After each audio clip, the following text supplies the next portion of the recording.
Hi guys, rise and shine. Welcome or welcome back to my channel and this is me. Today I will tell you how I increase my speed in 1 month.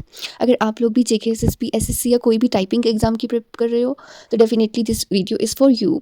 सबसे पहले तुम्हें पता होनी चाहिए home रो कौन सी है, अपर रो कौन सी है, नंबर रो कौन सी है एंड फिंगर प्लेसमेंट जो है लर्न होनी चाहिए.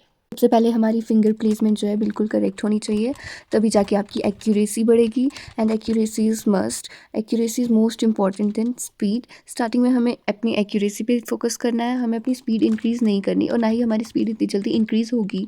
जब तक हमारी एक्यूरेसी नहीं होगी तब तक हमारी स्पीड नहीं बढ़ेगी. कॉमन मिस्टेक्स जो हर एस्पिरेंट अपनी इनिशियल स्टेज पे करता है, टाइपिंग करते टाइम हमें कभी भी अपने कीबोर्ड को नहीं देखना होता, हमें हमेशा स्क्रीन पे फोकस करना होता है. एंड प्रैक्टिस करो बैक स्पेस थोड़ा कम यूज़ करने की. और टाइपिंग मास्टर प्रो हमारे लिए सही रहता है क्योंकि एग्ज़ाम में भी इसी टाइप का फॉर्मेट आता है. तो हमेशा टाइमर ऑन रख के प्रैक्टिस करनी है ताकि 10 मिनट्स में हमारी 90% एक्यूरेसी हो एंड जो एग्ज़ाम की रिक्वायरमेंट है 35% स्पीड वो भी हमारा हो. आप टाइपिंग मास्टर यूज़ कर सकते हो, बिगनर से लेके एडवांस लेवल तक के लेसन्स अवेलेबल होते हैं इसमें. और आप इसमें अपने पैराग्राफ्स ऐड कर सकते हो. इसमें प्रैक्टिस करने से एग्ज़ाम फेयर थोड़ा कम हो जाता है क्योंकि एग्ज़ाम में भी हमें इसी टाइप का फॉर्मेट देखने को मिलता है. टाइम मैनेजमेंट इंप्रूव हो जाता है क्योंकि ऑलरेडी इस पर टाइमर सेट होता है, तो तुम्हें पता होता है कि तुम्हें 10 मिनट्स में 90% एक्यूरेसी चाहिए विद 35 वर्ड्स पर मिनट. और ये हमारे एरर एनालाइज करता है जिससे हमें पता चलता है कि हम कौन सी की में बार बार एरर कर रहे हैं और इम्प्रूवमेंट की ज़रूरत हमारे को कौन सी की में है. And now I will tell you कि मैंने स्टार्टिंग में क्या किया था अपनी स्पीड को इंक्रीज़ करने के लिए.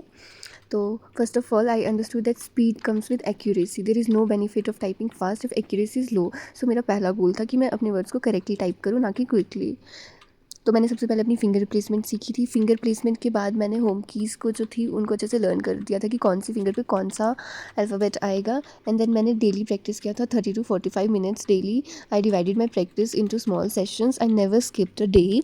Consistency was the key. मैंने फोकस एक्यूरेसी पे किया था स्टार्टिंग में. I type slowly, I corrected my mistakes, I repeated lessons again and again. I use typing softwares like typing master. उसके बाद मेरी स्पीड जो है स्लोली इंक्रीज़ हुई थी और मेरी एक्यूरेसी भी इम्प्रूव हुई थी. मैंने हमेशा अपनी स्पीड को जो है स्लोली इंक्रीज़ किया था. मैंने प्रैक्टिस किए थे कॉमन वर्ड्स जो मैं बार बार एरर करती थी. और मैंने शॉर्ट पैराग्राफ से अपना स्टार्ट किया था. I avoided backspace as much as possible. I learn that speed automatically increases when fingers become comfortable on the keyboard and that is me. जहाँ पे मेरी स्पीड इंक्रीज़ हो चुकी थी. In third week I practice a long paragraph and exam style typing test. I set time limits. I focused on rhythm. I maintain posture and relaxed hands. I also analyzed my mistakes to know which keys were weak. So in last week, I worked on balancing speed and accuracy. I practiced daily mock tests. I focused on flow, not pressure. I stay calm while typing. By the end of the month, my typing speed increased naturally, and I took short breaks while typing. I practiced daily without fail. Increasing typing speed in 1 month is possible if you practice daily.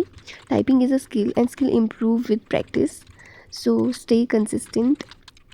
If this video helped you, comment down and like and subscribe my channel. If I can increase my typing speed in 1 month, you can do it too. Believe in practice, stay consistent and never give up. And if you want to know my speed, comment down and comment down your speed too. Typing is a skill and every skill gets better with practice, so practice daily. If you stay patient and keep practicing, improvement will come on its own. That's all for today. Thank you for watching my video. Stay tuned for more helpful content.